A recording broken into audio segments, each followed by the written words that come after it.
हाय दोस्तों, मेरा नाम है आसिफ और आप देख रहे हैं मेरा चैनल। वीडियो शुरू करने से पहले ये प्लीज़ यार मेरे चैनल को सब्सक्राइब कर दो और बेल आइकन को ऑन कर लो कि जो भी वीडियो डालूँगा सबसे पहले आपको मिले। तो वीडियो शुरू करते हैं। विडमेट से आप कैसे कुछ भी ले सकते हैं। फाइल हो गया, व्हाट्सअप हो गया, ईमो हो गया, सॉन्ग हो गया, मूवी हो गया, यार कुछ भी ले सकते हैं।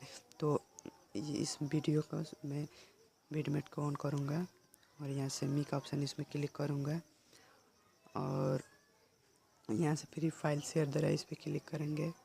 मुझे लेना नहीं है, आपको लेना होगा तो सेंड करिए, रिसीव करिए और भेजना होगा तो सेंड करिए। तो मैं रिसीव करूँगा और दूसरे मोबाइल में सेम यही प्रोसेस करेंगे।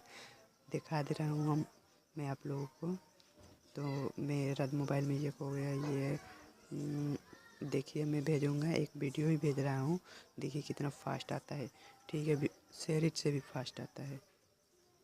तो ये आ गया मेरा, देखिए कितना फास्ट आता है। देखिए यार बहुत फास्ट आता है, इतना तो फास्ट शेयर इट से भी नहीं आता है जितना फास्ट इससे आता है। आज के लिए इतना ही।